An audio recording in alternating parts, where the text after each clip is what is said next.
Hello बच्चों, कैसे हो आप सभी। स्वागत है आपके प्यारे से लफीज क्लासेस में। और बेटा आज 11th क्लास में हम लेके आए हैं यूनिट एंड मेजरमेंट क्वांटिटी का लेक्चर, जिसके अंदर आज हम पढ़ेंगे एरर एनालिसिस। क्या पढ़ेंगे? Error analysis. एरर एनालिसिस पढ़ते वक्त बेटा हमें बहुत सी बातों को ध्यान रखना चाहिए। और एक सबसे इम्पोर्टेंट चीज ये है कि हम फिजिक्स में बहुत सारे एक्सपेरिमेंट करते हैं। फिजिक्स के अंदर बहुत सारे हम एक्सपेरिमेंट करते हैं बेटा। और वो एक्सपेरिमेंट जब भी हम करते हैं तो कुछ कंडीशंस ऐसी होती है जिससे हमारी रीडिंग गलत आती है। एक्सपेरिमेंट करते वक्त हमारी रीडिंग क्या है? गलत आती है। उस रीडिंग में एरर आता है। एरर बहुत तरीकों से आ सकता है बेटा। आज उस एरर को हम कैसे कम कर सकते हैं या कितना एरर आया है वो कैसे निकाल सकते हैं, ये सब चीज़ें आज हम पढ़ेंगे। यानी कि जो फिजिक्स है बेटा वो टोटली एक्सपेरिमेंट बेस्ड है। इसलिए फिजिक्स में जब एक्सपेरिमेंट किए जाते हैं तो उनमें कुछ एरर आते हैं। उन एरर को कैसे आप मिनिमाइज कर सकते हो या कितना एरर आया है ये कैसे निकाल सकते हो, इसलिए हम क्या है कि फिजिकल पॉइंट ऑफ व्यू से देखें तो प्रैक्टिकली पॉइंट ऑफ व्यू से देखें तो ये एक इम्पोर्टेंट टॉपिक है। तो आप लोग उम्मीद करता हूँ ध्यान से समझेंगे इसको। तो बेटा आज हम पढ़ेंगे एरर एनालिसिस। एरर क्या है ये आप सभी को नॉर्मली बताने की जरूरत नहीं है। डेफिनेशन आप पढ़ भी लोगे, इसकी कोई बड़ी बात नहीं है। एरर क्या है कि जैसे कि मान लीजिए मुझे किसी चीज़ का वॉल्यूम निकालना है या किसी चीज़ की लेंथ ही निकालनी है। मान लो एक रोड की लेंथ है 5 सेंटीमीटर, लेकिन जब मैं उसको किसी भी स्केल से या किसी से नापता हूँ तो उसकी लेंथ ऑफ रोड जो है मान लीजिए 5 सेंटीमीटर थी, लेकिन जब मैं उसको नापता हूँ तो लेंथ ऑफ रोड कितनी आती है? लेंथ ऑफ रोड आती है मान लो 5.1 सेंटीमीटर। तो ये क्या है? 0.1 क्या है? ये एरर है। यहाँ पर जो 0.1 सेंटीमीटर है ये एरर है। ठीक है, यानी कि एक्चुअल वैल्यू और एक्सपेरिमेंट यानी कि किसी भी ऑब्जर्वेशन से निकाली गई वैल्यू के बीच का जो डिफरेंस होता है वही क्या है बेटा? एरर है। क्या है? वही क्या है? एरर है। तो आज बेटा जो हम टॉपिक पढ़ रहे हैं वो है हमारा एरर। अब एरर कितने टाइप के होते हैं तो इसके पीछे हम ज्यादा टाइम वेस्ट नहीं करेंगे, फटाफट इसके बारे में हम बता देते हैं। तो एरर बेटा 3 टाइप के होते हैं। पहला आता है सिस्टमेटिक एरर। सॉरी एक मिनट, हाँ जी, पहला एरर सिस्टमेटिक है। सिस्टमेटिक एरर हो गया पहला। दूसरा है बेटा आपके पास रैंडम एरर। दूसरा है रैंडम एरर।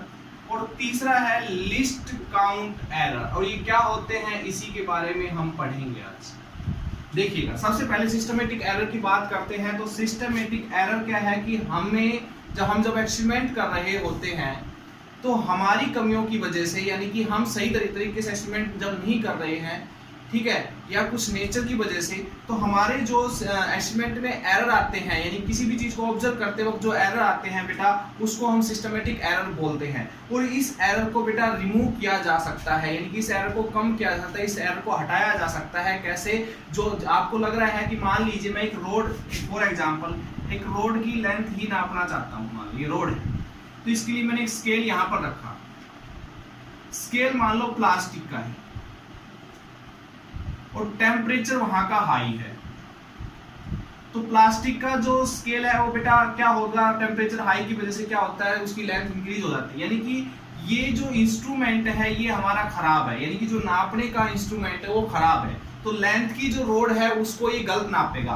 लेंथ की रोड को अगर ये गलत नापेगा बेटा तो सीधी सी बात है हमारे इस जो यहाँ पर लेंथ रोड ऑफ लेंथ हम ले रहे हैं उसमें एरर आएगा। और इसमें अगर एरर आएगा तो हम उसको कम कर सकते हैं। क्या? तो बिल्कुल कम कर सकते हैं। प्लास्टिक की जगह हम आयरन का कोई स्केल यूज कर लें ताकि टेम्परेचर का ज्यादा इफेक्ट उसके ऊपर ना पड़े। तो ये आपके पास वही एरर है, सिस्टमेटिक एरर। यानी कि हम जब कोई भी आपके पास एक्सपेरिमेंट करते हैं बेटा तो उस एक्सपेरिमेंट के अंदर हमें पता है कि किसकी वजह से एरर आ रहा है और उस एरर को हम रिमूव कर सकते हैं। क्या? तो यहाँ से ये एरर बेटा रिमूव किया जा सकता है, हटाया जा सकता है। ओके, अब इसकी कितनी टाइप होती है बेटा? इसकी 4 टाइप होती है। ठीक है बेटा, इसकी 4 टाइप होती है। जो पहली टाइप है बेटा इसकी वो है हमारी इंस्ट्रूमेंटल एरर। पहली टाइप है इंस्ट्रूमेंटल एरर, यानी कि मैंने अभी एग्जांपल भी दिया आपको कि इंस्ट्रूमेंट की वजह से जो एरर आता है, जो इंस्ट्रूमेंट था बेटा हमारे पास उसकी वजह से जो एरर आता है वो इंस्ट्रूमेंटल एरर है। दूसरा है बेटा पर्सनल एरर। पर्सनल एरर, दूसरा है बेटा पर्सनल एरर। ठीक है, और पर्सनल एरर तो आप समझ ही गए होंगे, जैसे कि मान लो हम कोई एक्सपेरिमेंट कर रहे हैं और एक्सपेरिमेंट हमें आता नहीं है, ठीक है, यानी कि वो एक्सपेरिमेंट हम सही ढंग से नहीं कर पा रहे हैं, तो वो तो हमारा पर्सनल एरर हो गया। भाई एक्सपेरिमेंट सही ढंग से आप नहीं कर पा रहे हो, सारे इंस्ट्रूमेंट सब कुछ ठीक है, तो आप नहीं कर पा रहे हो उस एक्सपेरिमेंट को, तो वो यानी कि उसके बारे में आपको नॉलेज नहीं है, वो एक्सपेरिमेंट आप सही ढंग से नहीं कर पा रहे, इसलिए आपकी रीडिंग गलत आ रही है सारी की सारी, तो पर्सनल एरर ये हो गया। तीसरा जो है बेटा इसका वो है natural error. Natural error, natural error के अंदर यानी कि नेचर जो है आपका, उसकी वजह से जो एक्सपेरिमेंट है वो आपका गड़बड़ा रहा हो। मान लो जैसे कि मुझे एयर की स्पीड निकालनी है, भाई यहाँ पर जो एयर चल रही है, ठीक है, उसकी स्पीड निकालनी है एयर की, तो एयर की स्पीड निकालने लगा तो कभी कुछ आ रही, कभी कुछ आ रही, कभी कुछ आ रही। इसका मीनिंग क्या है, नेचर बार बार क्या है, कंडीशंस आपकी अपनी चेंज कर रहा है, तो जिसकी वजह से हमारे एग्जैक्ट स्पीड नहीं निकाल पा रहे हैं एयर की, तो वही क्या है, नेचुरल एरर होगा बेटा। और लास्ट एंड फाइनल जो एरर है बेटा, imperfection of technique।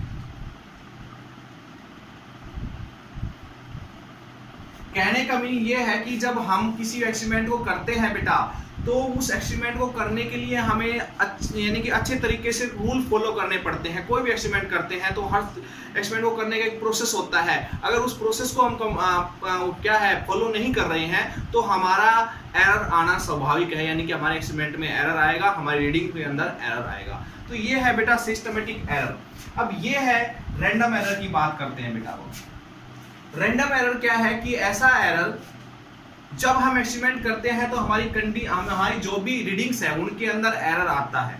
क्या आता है, जो भी हम बेटा एक्सपेरिमेंट करते हैं उसके अंदर एरर आता है, और जब एरर उसके अंदर आएगा तो हमें ये नहीं पता होगा कि वो एरर आया क्यों। समझ रहे हो मेरी बात?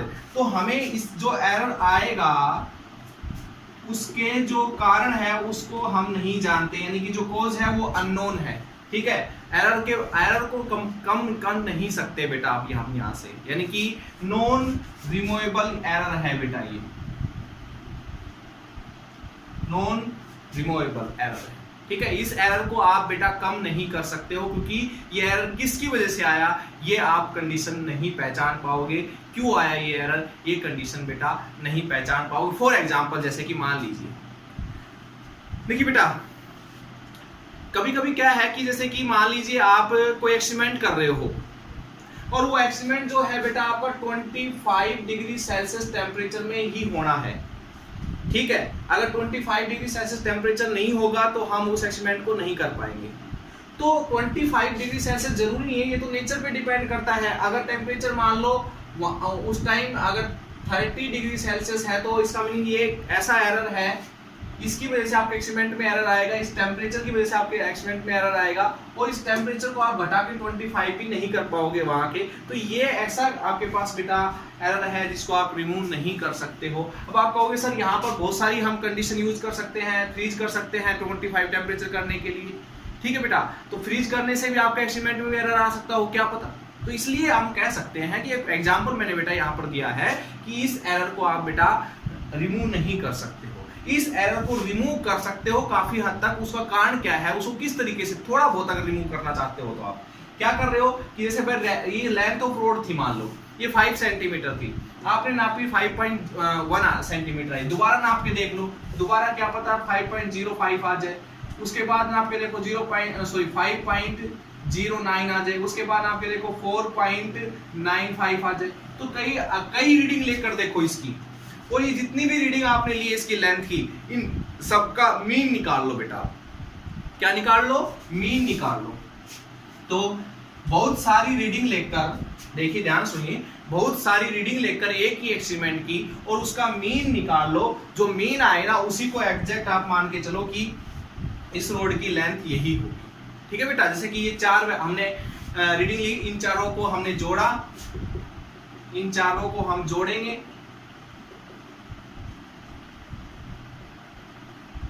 और इसको 4 से डिवाइड कर देंगे, और यहां से जो आंसर निकल के आएंगे वो आपका बेटा मीन कहलाएगा।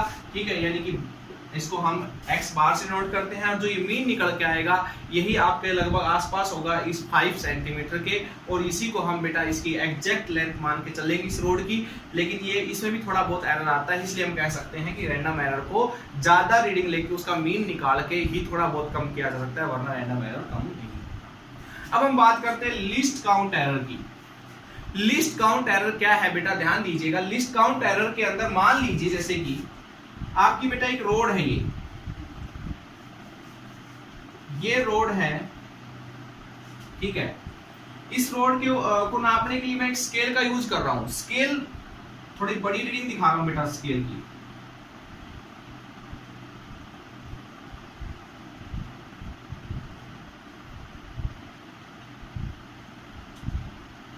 ऐसे कोई स्केल है बेटा, आपने इसको उठाया, इस रोड को उठाया और यहां पर रख दिया, मान लीजिए थोड़ी देर के लिए ऐसे रख दिया। ये रोड को उठाया यहां रख दिया, नापा आपने, मान लीजिए कि आपने कि सर ये हो गया 5 सेंटीमीटर और यहां तक हो गया 6, और ये थोड़ा सा 6 से आगे जा रहा है, यहां पर जा रहा है। ध्यान दीजिए मेरी बात पे, यहां पर जा रहा है।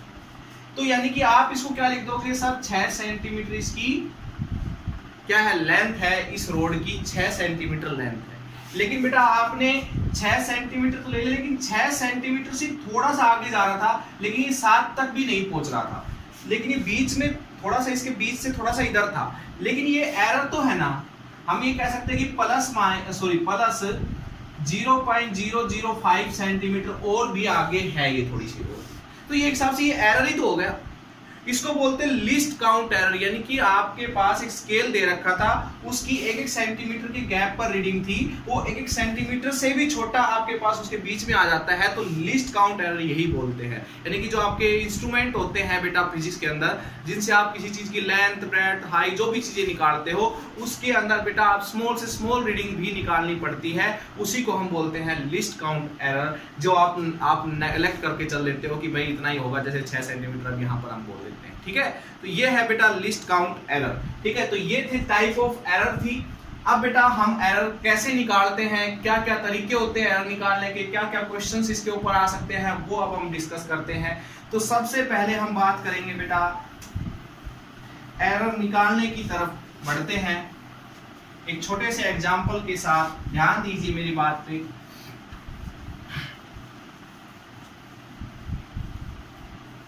एक छोटे से एग्जाम्पल के साथ बेटा एरर के ऊपर बढ़ते हैं। हम बात करते हैं सबसे पहले, मान लीजिए आपने कोई रीडिंग निकाली, एक लेंथ ऑफ रोड ही ले लेते हैं एग्जाम्पल, जब स्टार्टिंग से ही चलता है लेंथ ऑफ रोड। बेटा हमने बहुत सारे एक्सपेरिमेंट किए, एक बार तो लेंथ ऑफ रोड 1.5 सेंटीमीटर, एक बार 5.1 सेंटीमीटर, एक बार 5.2 सेंटीमीटर, एक बार 5.3 सेंटीमीटर, एक बार 5.4 सेंटीमीटर, एक बार 5 सेंटीमीटर ही ले लेते हैं। तो ये रीडिंग बेटा हमने निकाली, यानी कि कई बार नाप के देखा लेंथ ऑफ रोड, तो हमारी ये रीडिंग आ रही थी बेटा। ठीक है, तो यहां से क्या करेंगे बेटा, जब इतनी रीडिंग आ रही है तो इसका क्या निकाल लेंगे बेटा, मीन। मीन को हम x बार से नोट करते हैं, यानी किसे नोट करते हैं, x बार से नोट करते हैं। तो मीन निकालेंगे इसका। तो मीन निकालने के लिए क्या करना है बेटा, इन सभी को आपने ऐड करना है। ऐड करेंगे बेटा, 5 से डिवाइड किया, मान लीजिए तो कितना आ गया ये, तो ये 5.2 आएगा बेटा। 5.2 सेंटीमीटर आपके पास मीन आ गया। हम ये कह के चलेंगे कि इस लेंथ ऑफ रोड क्या थी आपके पास बेटा, 5.2 सेंटीमीटर थी। क्या थी बेटा, 5.2 सेंटीमीटर थी इस लेंथ, ये रोड की लेंथ। तो पहली जो रीडिंग थी उसमें कितना एरर था, पहली जो रीडिंग थी उसको हम डेल्टा x1 से नोट कर लेते हैं, इसमें कितना एरर था। तो 5.0 में से 5.2 में से 5.0 घटाएंगे, यानी कि 0.2 सेंटीमीटर का बेटा एरर था पहली रीडिंग में, अगर मीन वैल्यू के साथ उसको कंपेयर किया जाए तो। ठीक है, दूसरी रीडिंग जो ली थी उसमें कितना एरर था, तो दूसरी रीडिंग थी आपकी बेटा 5.1 में से 5.0 घटाओगे तो कितना आएगा, 0.1 सेंटीमीटर का एरर था। अगर बेटा हम बात करेंगे तीसरी रीडिंग में क्या एरर था, तो तीसरी रीडिंग थी 5.2,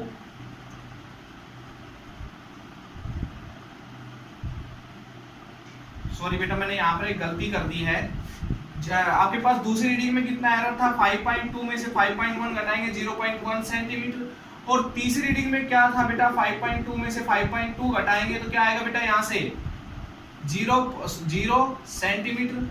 और तीसरी जो रीडिंग थी उसमें कितना एरर था, डेल्टा से नोट कर रहा हूं, एरर निकाल रहा हूं, जो मीन वैल्यू के साथ अगर कंपेयर करके देखूं इन सभी को, तो पहली वाली रीडिंग के बीच में मीन के साथ इतना गैप था, दूसरी वाली में इतना गैप था, तीसरी वाली में इतना गैप था, और चौथी वाली में कितना गैप है बेटा, चौथी वाली में है -0.1 सेंटीमीटर।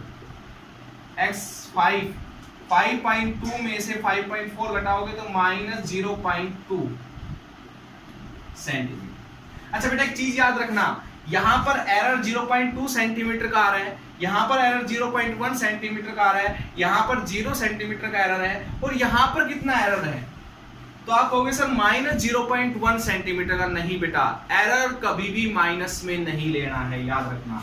पहली चीज, एरर माइनस, यहां से ये जो आपके पास एरर बता रहा है, ये आंसर बेशक माइनस में आ रहे हो, मीन यानी कि मीन के साथ जो इनका डिफरेंस है वो बेशक माइनस में आ रहा हो, लेकिन आप ये कहोगे 0.1 सेंटीमीटर का एरर है इस वाली रीडिंग का मीन के साथ, ठीक है। तो ये एरर बेटा, एरर आप नेगेटिव में लेके कैसे चल सकते हो, ठीक है। एरर हाँ ये कह सकते हैं कि जैसे कि मान लीजिए किसी length, road of length 5 centimetre है और आपने नापी तो 5.9 सेंटीमीटर आ गई, तो आप इसको ये कह सकते हो कि 0.1 माइनस सेंटीमीटर आपके पास क्या है, एरर है। तो ये माइनस तो सिर्फ ये बता रहा है कि कम आ रही है, लेकिन एरर तो कितना है, 0.1 सेंटीमीटर है ना, एरर तो 0.1 सेंटीमीटर का है ना, लेकिन ये तो माइनस साइन तो सिर्फ ये बता रहा है कि आपके पास 0.1 सेंटीमीटर कम है, कम। या फिर आपकी रीडिंग आती 5.1 सेंटीमीटर, तो आप क्या कहते हैं 0.1 सेंटीमीटर का एरर है। नहीं, 0.1 सेंटीमीटर ज्यादा है, अगर प्लस का साइन आ रहा है, एरर 0.1 सेंटीमीटर रहेगा दोनों कंडीशन में, ठीक है। माइनस साइन कहेगा कि कम आया आपके पास, और प्लस साइन कहेगा ज्यादा आया 0.1, ठीक है। लेकिन एरर तो दोनों कंडीशन में क्या रहेगा, 0.1। तो ये आपके पास बेटा नेगेटिव बेशक आ रहे हो, ठीक है, लेकिन आपने क्या लेके चलना है यहाँ से, ठीक है। तो ये आपके पास प्लस का ही लेके चलना है आपने एरर। अब हम बात करते हैं बेटा एब्सोल्यूट एरर की। एब्सोल्यूट एरर क्या होता है, एब्सोल्यूट एरर होता है बेटा कि आपने जो मीन निकाला है उसके अंदर से, आपने जो मीन निकाला है बेटा उसके अंदर से जो आपकी रीडिंग थी, जैसे कि आपने अभी घटाया, मीन में से पहली रीडिंग घटाई, मीन में से दूसरी रीडिंग घटाई, मीन में से तीसरी रीडिंग घटाई, मीन में से चौथी रीडिंग घटाई, मीन में से 5 रीडिंग घटाई, ये होता है बेटा एब्सोल्यूट एरर। यानी कि मीन के अंदर से आप रीडिंग जो घटा रहे हो वो, ये एब्सोल्यूट एरर कहलाता है बेटा। ध्यान दीजिएगा मेरी बात पे, एब्सोल्यूट एरर कहलाता है। और ये एब्सोल्यूट एरर बेटा आपने ऑलवेज, मैंने बताया पॉजिटिव का लेके चलना है। कहने का मीनिंग यहाँ से आ तो ये नेगेटिव रहा है, लेकिन एब्सोल्यूट एरर हमेशा आपने पॉजिटिव का लेके चलना है। 0.1 सेंटीमीटर सिर्फ ये बता रहा है कि मीन वैल्यू 0.1 सेंटीमीटर पीछे रह गई। 0.2 सेंटीमीटर नेगेटिव साइन इसके आगे बता रहा है कि जो मीन वैल्यू थी वो 0.2 सेंटीमीटर पीछे रह गई, लेकिन एरर 0.1 और 0.2 का ही है। ये माइनस प्लस के साइन सिर्फ आगे पीछे के बारे में बताते हैं कि कितना आगे निकल गई आपके पास एक्सपेंड करते वक्त वैल्यू मीन वैल्यू से, और कितना पीछे रह गई, लेकिन एरर तो 0.1 और 0.2 ही सेंटीमीटर का रहेगा। तो बेटा ये चीज आई थी, मुझे बार बार रिपीट करने की जरूरत ना पड़े, ठीक है। तो आप ध्यान रखोगे इस चीज को। अब ध्यान दीजिए, आगे है बेटा मीन एब्सोल्यूट एरर, हम निकाल लेते हैं इसी के अंदर। क्या आएगा, मीन एब्सोल्यूट एरर की बेटा हम बात करते हैं। मीन एब्सोल्यूट एरर क्या होता है, देखिए बेटा ये क्या आए हैं, ये आया है आपके सारे के सारे एब्सोल्यूट एरर। क्या है बेटा, एब्सोल्यूट। अब इन सारे एब्सोल्यूट एरर का भी हम क्या निकाल लेते हैं, मीन। बार लगा लेता हूं इसके ऊपर, सारे के सारे जो एब्सोल्यूट एरर आए इनका भी मीन निकाल लेता हूं। इनका मीन निकालते वक्त एक बात याद रखना, मोड लगा के चलूंगा फिर जोड़ूंगा, मोड लगाऊंगा फिर जोड़ूंगा, मोड लगाऊंगा फिर जोड़ूंगा, और मोड क्यों लगा रहा हूं इसका कारण मैं आपको बताऊंगा। और इसको 5 से डिवाइड कर दोगे, क्यों बेटा, क्योंकि ये नेगेटिव वैल्यू भी है। हमने कहा कि एरर निकालना है तो प्लस में लेके चलना पड़ेगा। जैसे कि यहाँ पर डेल्टा x4 जो नेगेटिव का था लेकिन मोड में रखते हुए प्लस का हो जाएगा, तो ऐड करते वक्त बेटा इन सबको प्लस में रखना है आपने। 0.2 0.1 0 प्लस 0.1 0.2 अपॉन में 5, तो बेटा इसको ऐड कीजिए 0.6 अपॉन में 5, तो बेटा ये आपके पास आ गया एरर। तो यहाँ से अगर इसको आप सोल्व करोगे तो एक बार इसको पॉइंट घटा के 10 डिवाइड में ले लेते हैं 1 और यहाँ से 2, ठीक है बेटा। और तो ये आ जाएगा 0 अपॉन में 10 भी है 0.12, ये आ गया बेटा आपका एब्सोल्यूट मीन एब्सोल्यूट एरर आ गया बेटा आपका मीन एब्सोल्यूट एरर आ गया 0.12। क्या आ गया बेटा 0.12, ये है आपका मीन एब्सोल्यूट एरर। इसका फॉर्मूला ये होता है बेटा, सारे के सारे आपने मोड में लेके चलने हैं, ये बात ध्यान रखना। और मोड में क्यों लेते हैं बेटा ये भी मैंने आपको बताया, 1 मिनट, ठीक है। अब हम बात करेंगे बेटा परसेंटेज एरर की। क्या करेंगे, पहले हम बात कर लेते हैं रिलेटिव एरर की। यहां पर लिख रहा हूं मैं रिलेटिव एरर। रिलेटिव एरर क्या होता है बेटा? रिलेटिव एरर होता है हमारा जो मीन एब्सोल्यूट एरर आया है 0.12 और जो मीन था यानी कि जितनी भी रीडिंग ली थी उनका जो मीन आया था और उनके बाद जो आपने घटाया था उसके बाद जो ये इनका एब्सोल्यूट एरर आया था और उसका भी जो मीन निकाला था उनका रेशियो आपका क्या कहलाता है बेटा? Relative error. और इसके बाद हम बात करेंगे परसेंटेज एरर की। परसेंटेज एरर क्या होता है बेटा? मीन एब्सोल्यूट एरर अपॉन में मीन एरर। मीन एरर नहीं बोलते बेटा, इसको मीन बोलते हैं, इनटू में 100, तो ये परसेंटेज के रूप में बेटा कन्वर्ट हो जाएगा। ये आप सभी को परसेंटेज निकालनी आती है। अब हम बात करेंगे बेटा परसेंटेज एरर के बाद जो आज हमने जिसके न्यूमेरिकल निकालने हैं, आज वो टॉपिक बेटा हम स्टडी करेंगे कॉम्बिनेशंस ऑफ एरर। ध्यान से समझिएगा, ये सारी रीडिंग चीज, ये सारी चीजें याद रखनी है बेटा आप लोगों ने। देखो बेटा मैं यहां से थोड़ा सा एग्जांपल देना चाहूंगा इस चीज का। मान लो किसी भी चीज की लेंथ आपसे लिखी हुई दे रखी है, लेंथ ऑफ ए रोड। एक रोड की लेंथ दे रखी है मान लो 6 ± 0.5 सेंटीमीटर, ये दे रखी।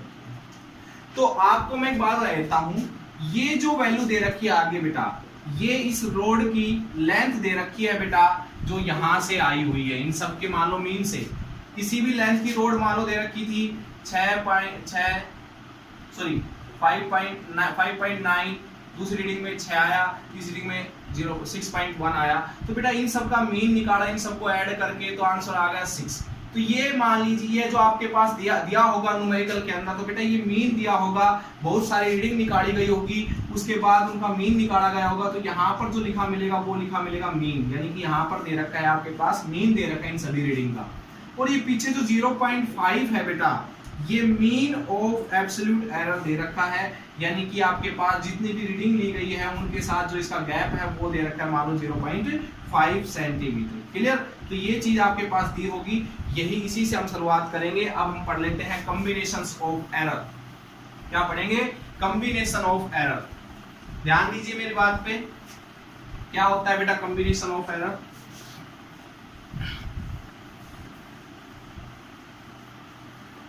देखिए बेटा फिजिक्स में आप बहुत सारे फॉर्मूले पढ़ेंगे, फिजिक्स में आप बहुत सारे फॉर्मूले पढ़ेंगे और उन फॉर्मूलों से हमें बहुत सारी रीडिंग्स भी निकालेंगे। कॉम्बिनेशंस ऑफ एरर हम पढ़ेंगे। अब तो सबसे पहले हम क्वांटिटी पढ़ेंगे। देखिए मान लो आप फिजिक्स में बहुत सारे बेटा आप फॉर्मूले पढ़ेंगे, फिजिक्स में आप बहुत सारे फॉर्मूले पढ़ेंगे और उन फॉर्मूलों में मान लो हमने कहा कि एक रोड की लेंथ 5 सेंटीमीटर है, एक रोड की लेंथ 6 सेंटीमीटर है। अगर दोनों रोड को इकट्ठा कर दिया जाए तो टोटल लेंथ कितनी आएगी? तो आप टोटल लेंथ निकालोगे 5 + 6, यानी कि जो यहाँ पर टोटल लेंथ मिल रही है बेटा, ये दो लेंथ को जोड़ के मिल रही है। यानी कि कुछ फिजिकल क्वांटिटी ऐसी होती है बेटा जो दो वैल्यूज को जोड़कर हमें इसका आंसर मिलता है। तो पहला जो एरर हम पढ़ेंगे कॉम्बिनेशन ऑफ एरर में, error in sum. Error in सम।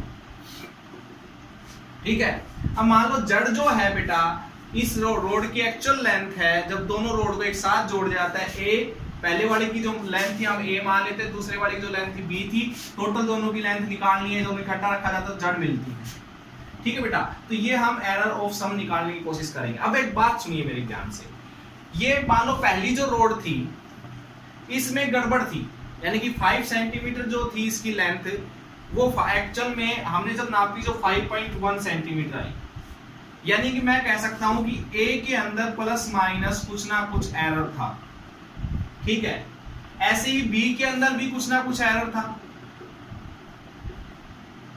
दोनों को जोड़े तो हमारा जो आंसर आएगा जड़, उसमें भी कुछ ना कुछ एरर था। भाई अगर पहली रोड की लेंथ नापते वक्त एरर आ गया, दूसरी रोड की लेंथ नापते वक्त एरर आ गया, अगर दोनों रोड को एक साथ रखोगे तो उनकी टोटल जो लेंथ मिलेगी उसमें भी कुछ ना कुछ एरर आएगा। ठीक है, तो ये है बेटा आपके पास एरर इन सम। अब एक काम करते हैं, देखिए इसको थोड़ा सोल्व कर लेते हैं। a plus B plus minus delta A plus minus delta B. तो बेटा यहां से ए बी जो है, a प्लस बी किसकी वैल्यू थी, जड़ की, तो यहां पर इसकी जगह मैं लिख लेता हूं जड़ plus minus delta A plus minus delta B. जड़ से जड़ कैंसिल, तो प्लस माइनस डेल्टा जड़, और दोनों साइड प्लस माइनस इधर से कॉमन लेके ऐसे लिख लो, भीतर क्या बचेगा, प्लस बचेगा। अगर माइनस कॉमन लोगे तो भी प्लस बचेगा, प्लस कॉमन लोगे तो भी प्लस बचेगा, सीधी सी बात है, ये कैंसिल हो जाएगा। तो डेल्टा जड़ आ गया delta A plus delta B.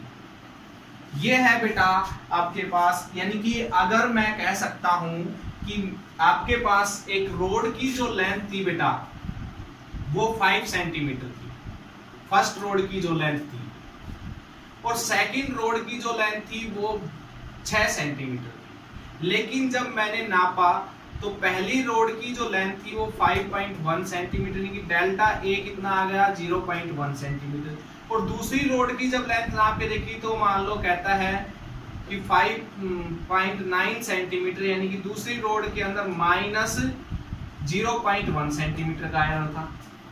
तो हम पूछ ले कि जब दोनों रोड को एक साथ रखा जाए तो कितने का एरर आएगा, तो आपने क्या करना है 0.1 में, यानी कि इस फॉर्मूले के according delta A plus delta B दोनों जोड़ने हैं, तो डेल्टा जेड कितना आ जाएगा बेटा आपका 0.1 प्लस 0.1। क्या समझे यहां से बेटा, ऐड होगा, याद रखना एरर हमेशा ऐड होता है। सब्सट्रैक्ट, अगर देखो किसी भी चीज को आप सब्सट्रैक्ट कर रहे हो यानी कि उसका मीनिंग क्या है, उसके एरर को आप खत्म कर रहे हो। और जब पहली रीडिंग में एरर आ गया, दूसरी रीडिंग में एरर आ गया, दोनों को एक साथ रखोगे तो एरर तो बेटा एरर ही रहेगा, वो कम थोड़ी ना होता है। जब बल्कि वो तो ये है कि जब बढ़ जाता है। ठीक है भाई, आपने एक्सपेरिमेंट किया उसमें गलत रीडिंग मिली, आपने दूसरा एक्सपेरिमेंट किया उसमें भी गलत रीडिंग मिली, उस दोनों एक्सपेरिमेंट को जब आप साथ करो आप, तो यानी कि आपकी जो गलतियां है वो बढ़ेगी या घटेगी। तो इसलिए कभी भी सब्सट्रैक्ट नहीं करना है, हमेशा जो एरर आए इन दोनों के बीच में वो आपको ऐड करना है। तो एरर कितना आ गया बेटा, एक्चुअल जो एरर होगा वो 0.2 सेंटीमीटर का होगा। ठीक है बेटा, तो ये था एरर इन सम, ये इसका डेरिवेशन था। दूसरा देखिए एरर इन डिफरेंस। कभी कभी हमें क्या है कि कुछ फिजिकल क्वांटिटी जो मिलती है उसमें हमें घटाना पड़ सकता है, एरर इन डिफरेंस। मान लो एक आपके पास क्वांटिटी मिली जो दो वैल्यू को घटा के मिल रही हो, मैं कहता हूं कि हमारी जो ए है उसमें कुछ ना कुछ एरर है, और जो बी है उसमें कुछ ना कुछ एरर है, तो सीधी सी बात है बेटा जेड में भी कुछ ना कुछ एरर होगा। ठीक है, इसलिए हमने ए के अंदर प्लस माइनस डेल्टा ए का एरर था और बी के अंदर प्लस माइनस डेल्टा बी का एरर था। इसे जब दोनों को घटाया, हमने दोनों की एक्चुअल जो रीडिंग थी उनको घटाया, तो आपके पास जेड के अंदर भी कुछ ना कुछ एरर मिलेगा। Z plus minus delta Z, A plus minus delta A minus B plus minus delta B. देखिए बेटा ये माइनस जब अंदर जाएगा तो माइनस का प्लस हो जाएगा, प्लस का माइनस हो जाएगा, आपको पता है, तो प्लस माइनस ही रहना है यहाँ तो। ठीक है, तो अब हम लिखेंगे यहाँ से a और माइनस बी आगे लिख लिया, प्लस माइनस इन दोनों के पास से कॉमन ले लिया, delta a minus delta b, sorry plus delta b। तो बेटा ये वाली वैल्यू इससे जड़ से कैंसिल हो जाएगी क्योंकि जड़ की वैल्यू a माइनस b थी, plus minus delta a, sorry delta z plus minus delta a plus delta B. अब प्लस माइनस से प्लस माइनस कैंसिल, यानी कि अगर मैं डिफरेंस की बात भी करूं तो वहां पर जो टोटल आपने टोटल एरर निकालना है, दो क्वांटिटी को जब घटा के आपने कोई रीडिंग निकाली है तो वहां पर भी एरर जुड़ेगा। ठीक है बेटा, वहां पर भी एरर जुड़ेगा, टोटल एरर निकालते वक्त हमेशा जुड़ता है। ठीक है, अब हम बात करते हैं एरर इन मल्टीप्लिकेशन, जो सबसे इंपॉर्टेंट है बेटा। मल्टीप्लिकेशन का एरर करते हैं क्योंकि हमारे बहुत सारे फॉर्मूले हैं जो मल्टीप्लाई से मिलते हैं। मैं एक ऐसा एग्जांपल देता हूं, जैसे कि मान लीजिए आप सभी को पता है speed is equals to distance upon time होता है। यहां से डिस्टेंस निकालना, तो डिस्टेंस का फॉर्मूला क्या बन जाएगा बेटा, speed into time. Speed into time बन जाएगा डिस्टेंस का फॉर्मूला यहां से। अब देखिए मैं कह रहा हूं डिस्टेंस स्पीड इनटू टाइम, यानी कि डिस्टेंस दो क्वांटिटी को मल्टीप्लाई करके इसका डिस्टेंस का आंसर हमें मिल रहा है। अब देखिए आप सोचिए इस चीज को, अगर स्पीड में गड़बड़ हुई और टाइम में गड़बड़ हो गई, यानी कि दोनों में एरर है, तो डिस्टेंस में भी एरर आएगा ही आएगा। तो मैं ये कहता हूं यहां से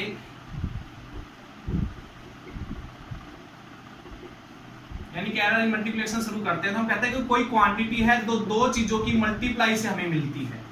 हम कहे कि अगर हमारा ए के अंदर गड़बड़ है मल्टीप्लाई, बी के अंदर गड़बड़ है, तो सीधी सी बात है हमारी जड़ में भी गड़बड़ होगी। ठीक है, अच्छा आप इसको सोल्व करते हैं बेटा और आंसर क्या आता है वो चेक करते हैं। यानी कि हमारे पास डेल्टा जड़ की वैल्यू क्या आती है, इसके पास से ए कॉमन ले लो। ठीक है बेटा, यहां से ए कॉमन जाएगा, इसके पास ए नहीं है तो हमें ए से डिवाइड करना पड़ेगा। ये ए नहीं है, ये डेल्टा ए है बेटा, डेल्टा ए यानी कोई अलग वैल्यू। तो यहां से हमने ए कॉमन लिया तो ए से डिवाइड करना पड़ेगा। इसके पास से b कॉमन लेते तो 1 plus minus delta b upon में b। अब देखो इसके पास से z कॉमन ले लेते हैं, 1 plus minus delta z upon में z। a और b को साथ साथ लिख देते हैं बेटा, ab 1 plus minus delta a upon में a, 1 plus minus delta b upon में b। अब ए बी से जड़ कैंसिल होगी, जड़ की वैल्यू a इंटू बी है तो कैंसिल हो जाएगा बेटा। अच्छा 1 plus minus delta z upon में z, इन दोनों को मल्टीप्लाई कीजिए, 1 plus minus delta b upon में b plus minus delta a upon में a plus minus delta a upon में a into delta b upon में b। अच्छा डेल्टा a और डेल्टा b क्या है बेटा, स्मॉल वैल्यू है, बहुत स्मॉल वैल्यू है। डेल्टा a और ऊपर मल्टीप्लाई है डेल्टा बी के साथ, नीचे की बात नहीं करते हैं। तो बेटा दो चीजें बहुत स्मॉल है और स्मॉल स्मॉल क्वांटिटी को जब भी मल्टीप्लाई किया जाता है तो हमें और भी आंसर बहुत स्मॉल मिलते हैं। इसलिए जब भी फिजिक्स के अंदर बेटा आप बहुत छोटी क्वांटिटी को मल्टीप्लाई करो आपस में तो हमें आंसर और भी स्मॉल मिलते हैं। यानी कि फिजिक्स के अंदर स्मॉल क्वांटिटी को हमेशा नेग्लेक्ट करके चलेंगे तो इनकी मल्टीप्लिकेशन और भी स्मॉल आएगी तो पूरी वैल्यू बहुत छोटी हो जाएगी। ठीक है, तो इसको नेग्लेक्ट कर देते हैं। तो 1 से 1 cancel, plus minus delta z upon में z, प्लस माइनस कॉमन ले लेते हैं, डेल्टा a अपॉन में a, प्लस माइनस कैंसिल। तो बेटा ये आपके पास रिजल्ट आ गया जिसके ऊपर हम न्यूमेरिकल भी निकालेंगे। ये सबसे इंपॉर्टेंट रिजल्ट है, आप लोगों ने ध्यान रखना है। ठीक है, इस पे एक न्यूमेरिकल करवा देता हूं, ध्यान दीजिए। मान लीजिए इसको साफ कर दूं मैं, एक न्यूमेरिकल देखिए इसी रिजल्ट के ऊपर। भाई मान लीजिए एक कहता है एक रेक्टेंगल दे रखी है और उस रेक्टेंगल की जो लेंथ है बेटा वो 6 प्लस माइनस 0.1 सेंटीमीटर है और उसकी जो ब्रेड्थ है बेटा, उसकी ब्रेड्थ जो है बेटा वो है 5 प्लस माइनस 0.05 सेंटीमीटर। ठीक है, ये दे रखी है, यानी कि ये तो क्या दे रखी है। अच्छा मैं इसको L नहीं, लेंथ नहीं, मैं जैसे लिखूंगा प्लस माइनस डेल्टा L और B plus minus delta B। समझे मेरी बात, ऐसे लिखूंगा डेल्टा B, क्योंकि मुझे पता है कि लेंथ तो जो है वो 6 सेंटीमीटर है और ब्रेड्थ जो है वो बेटा 5 सेंटीमीटर है। ये डेल्टा L क्या है, एरर है लेंथ के अंदर, और डेल्टा B क्या है, नापते वक्त ब्रेड्थ में जो एरर आया होगा वो। और आपसे कहे कि आपके पास आपने एरिया निकालना है तो एरिया निकालिए बेटा सवास। यहां से एरिया निकालने का फॉर्मूला क्या होता है, सवास बताइए। एरिया निकालने का फॉर्मूला लेंथ इनटू ब्रेड्थ। ठीक है, तो लेंथ कितनी है बेटा 6, गुणा 5 तो कितना आ गया, 6 5 30 सेंटीमीटर यहाँ से आ जाएगा। बट ये कहता है कि जब आप ये तो लेंथ और ब्रेड्थ मान लो दी हुई थी तब आपने निकाल, लेकिन ये कहता है लेंथ और ब्रेड्थ में तो एरर था, तो सीधी सी बात है एरिया के अंदर भी एरर आएगा, तो ये डेल्टा ए निकालना है आपने। ठीक है भाई, लेंथ और ब्रेड्थ 6 5 होती तो आंसर ये 30 सेंटीमीटर होते, लेकिन कहता है 6 नहीं है, 6 में थोड़ा बहुत ऊपर नीचे है और 5 ब्रेड्थ नहीं है, 5 में भी थोड़ा बहुत ऊपर नीचे है, तो बताइए डेल्टा ए एरिया में क्या एरर आएगा।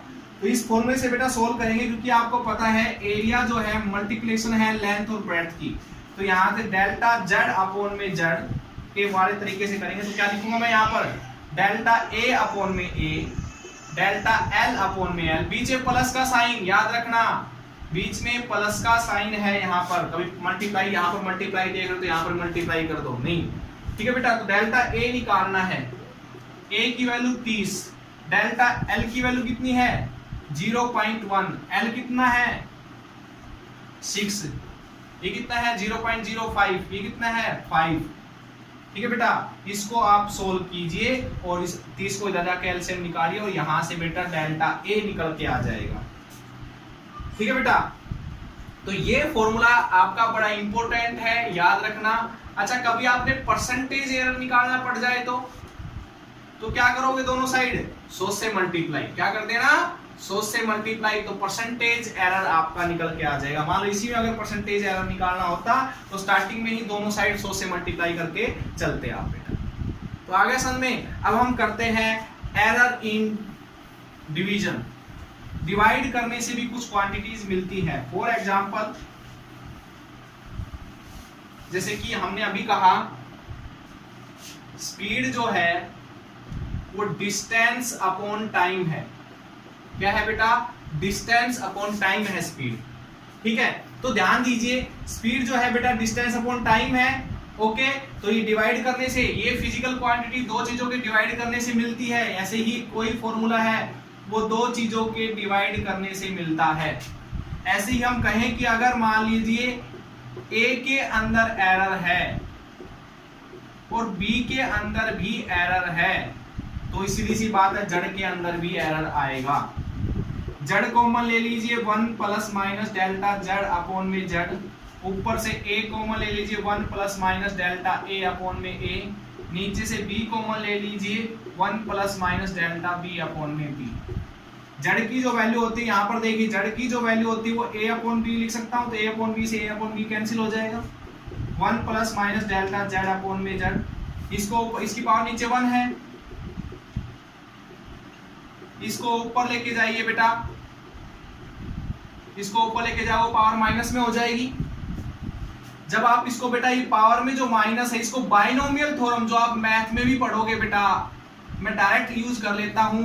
तो यहां से बाइनोमियल थ्योरम से जब a प्लस बी की पावर जो है यहाँ पर -1 है, उसको खोलोगे a प्लस बी के फॉर्मूले से, तो यहां से क्या आएगा बेटा, इसका 1 plus minus delta B upon में बी आएगा। और भी आगे बहुत सारी वैल्यू आएगी बेटा इसकी, बट वो सारी क्या बताया मैंने, बहुत छोटी होगी। वहां पर आपको डेल्टा बी की बी अपॉन की पावर 2 मिलेगी, अगली वाली में डेल्टा बी अपॉन बी की पावर 3 मिलेगी। तो और भी क्वांटिटीज आएगी इसके अंदर आगे बेटा, लेकिन इनकी पावर छोटी क्वांटिटी की पावर ज्यादा होने की वजह से हमने कहा कि उसको नेग्लेक्ट कर देते हैं। तो ये आंसर मिलेगा। जब बेटा इसको आप सोल्व करोगे तो आंसर आ जाएगा आपका डेल्टा ए अपॉन में ए प्लस डेल्टा बी अपॉन में बी। तो ये आपका बेटा डिविजिबल से आंसर आपको मिलेगा। न्यूमेरिकल बिल्कुल जो पीछे अभी मैंने सोल्व किया था उसी तरीके से सोल्व होगा। इसका भी बीच में प्लस आ रहा है, बिल्कुल सेम आंसर आ रहा है जो अभी हमने पढ़ा था, ठीक है बेटा। अब आगे देखिए, हम बात करेंगे एरर इन डिवीजन की। बेटा हमने अभी बात की थी, सॉरी मैंने ऊपर लिखना भूल गया था, मैं डिवीजन की बात की थी जिसका आंसर भी आपका यही आया था जैसा मल्टीप्लिकेशन में आया था। अब हम बात करते हैं बेटा error in power. Error in power,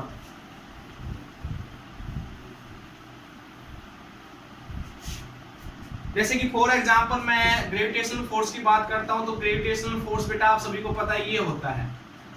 यहां पर देखिए फोर्स के अंदर जो डिस्टेंस आ रहा है उसका स्क्वायर है।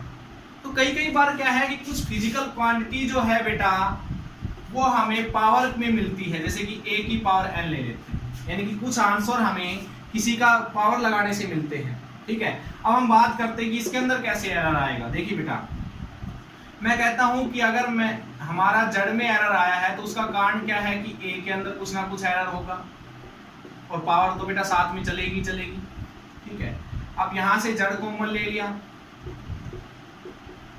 इधर से इसके अंदर से ए कॉमन लोगे, तो ए कॉमन लोगे, ए जब बाहर निकलेगा तो पावर के साथ निकलेगा बेटा, पावर है ना पूरे की, यहां पर आपका ये बचेगा पूरे की पावर n।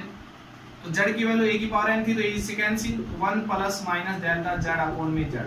बेटा इसको जब आप खोलोगे बाइनोमियल थ्योरम से, 1 plus minus delta a upon a की पावर n को जब बेटा आप खोलोगे तो 1 plus minus n delta a upon में a plus minus delta n square a upon में a की पावर 2, ऐसे बेटा ये आते चली जाएगी रीडिंग्स आगे।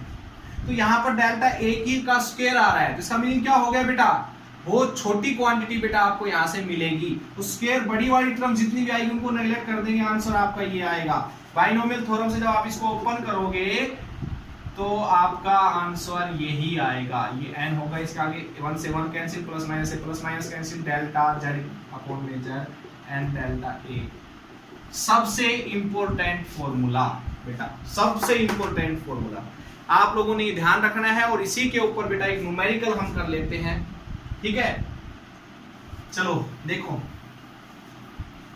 देखिए बेटा कोई फिजिकल क्वांटिटी है मान लीजिए आपकी, वो दे रखी है a square b square upon में c की पावर 3, यानी कि एक फिजिकल क्वांटिटी है जो इन तीनों के कॉम्बिनेशन और विद पावर से हमें मिलती है।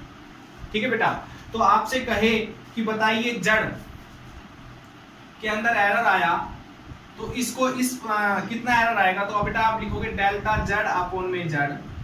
अभी कहा कि a की पावर n थी, लास्ट में जब सोल्व किया तो पावर आगे आ गई, तो यहां से ऐसे ही a की पावर जो 2 थी वो 2 आगे आ जाएगा, डेल्टा a अपॉन a लिखा जाएगा, बीच में प्लस का साइन आएगा, 2 आगे लिखा जाएगा, डेल्टा b अपॉन में b। ये बेशक नीचे हो ऊपर हो कहीं पर भी हो बेटा, बीच में आना प्लस का साइन ही है, और बीच में प्लस का साइन आएगा, पावर आगे डेल्टा c अपॉन में c। इस तरीके से ये पूरा कंडीशन चलती जाएगी, न्यूमेरिकल सोल्व हो जाएगा।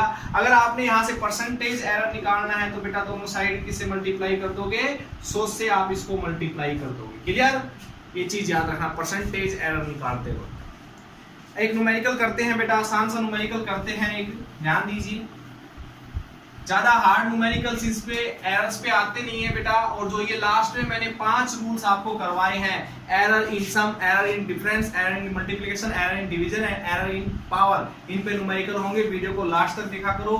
ठीक है बेटा, तो एक क्वेश्चन हम कर लेते हैं। मान लीजिए एक ऑब्जेक्ट का मास दे रखा है 30 ग्राम, और उस मास में थोड़ा बहुत एरर भी दे रखा है, 0.1 ग्राम का एरर दे रखा है, और उस ऑब्जेक्ट का जो वॉल्यूम है वो है 3 सेंटीमीटर क्यूब, और उसके वॉल्यूम में भी एरर दे रखा है 0.1 सेंटीमीटर क्यूब का।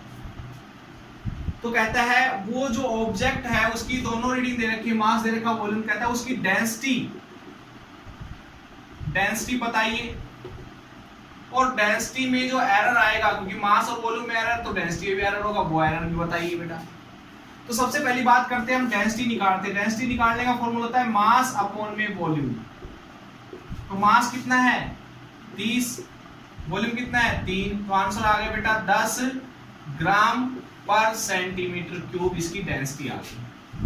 अब आपको पता है कि हम बात करते हैं डेल्टा, हमने निकाला डेल्टा रो।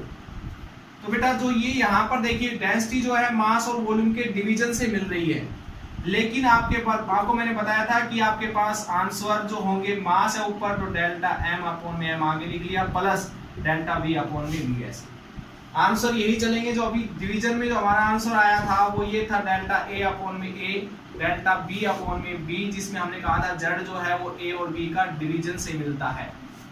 ठीक है, तो यहाँ से बेटा डेल्टा रो की वैल्यू रखेंगे, रो बोलते हैं बेटा इसको, डेंसिटी में जो यहाँ पर लिखा है मैंने उसको रो बोलते हैं। तो ये 10 मिला है हमें, ये 0.1 था डेल्टा m, ये 30, ये बेटा 0.1 और ये 3। सोल्व कीजिए बेटा, इसको क्या आएगा, सोल्व कीजिए।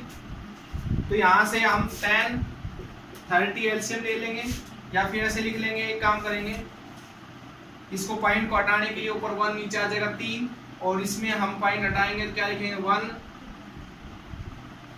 ऐसे लिख लेंगे, ऐसे आएगा डेल्टा रो अपॉन में।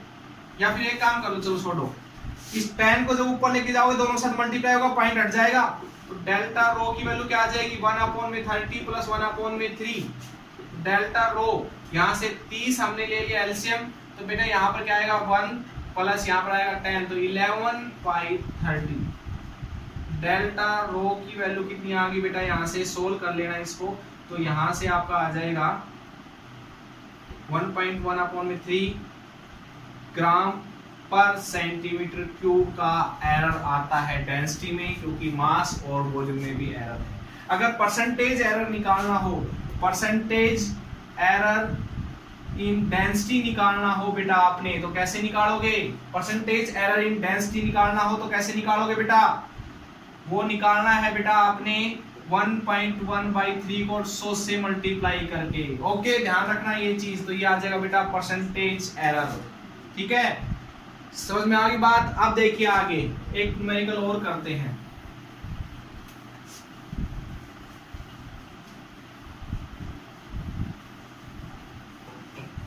एक न्यूमेरिकल बेटा और करते हैं, ध्यान दीजिए मेरी बात पे। मान लीजिए एक सिलेंडर दे रखा है, इसकी जो लेंथ है बेटा 3 सेंटीमीटर है और इसकी जो रेडियस है वो बेटा 2 सेंटीमीटर है। तो लेंथ 3 सेंटीमीटर, रेडियस 2 सेंटीमीटर, और कहता है एरर है इसकी लेंथ में 0.1 सेंटीमीटर का, और रेडियस में भी एरर है 0.2 सेंटीमीटर का, मान लेते हैं। तो ये एरर दे रखे हैं बेटा। कहता है इसका वॉल्यूम बताइए, तो वॉल्यूम निकालने का तरीका पाई आर स्क्वायर एल। तो बेटा पाई आर स्क्वायर एल निकालेंगे तो क्या आएगा आंसर बताइए? पाई आर स्क्वायर में पाई आर की वैल्यू 2 का स्क्वायर, एल की वैल्यू 3, तो आ गया यहाँ से 12 पाई सेंटीमीटर क्यूब। ये आ जाएगा बेटा वॉल्यूम। बट कहता है कि अगर लेंथ और ब्रेड्थ 3 और 2 होती तो ठीक था, लेकिन लेंथ और ब्रेड्थ में तो एरर है, तो बेटा डेल्टा वी भी निकालना है आपने। तो डेल्टा वी निकालने के लिए फॉर्मूला देखिए बेटा, यहां से देखिए इसको, डेल्टा वी अपॉन में वी लिखोगे। पाई एक कांस्टेंट वैल्यू है बेटा, तो पाई को यहाँ पर नहीं लेके चलना है, पाई एक कांस्टेंट है, कांस्टेंट में कभी एरर नहीं होता। फिर आता है आर स्क्वायर, तो आर स्क्वायर को क्या लिखोगे 2 आगे डेल्टा आर अपॉन में आर, प्लस एल को क्या लिखोगे डेल्टा एल अपॉन में एल, और ये सारी वैल्यू जो भी दे रखी यहाँ पुट करके डेल्टा वी की वैल्यू आप बेटा निकाल सकते हो। क्लियर ये चीज? ठीक है, तो इसको न्यूमेरिकल को सोल्व कीजिए, और भी अच्छे न्यूमेरिकल आपकी बुक में दिए हुए हैं। जब तक के लिए ऑल द बेस्ट, उनको सोल्व कीजिए बेटा, एंड थैंक यू।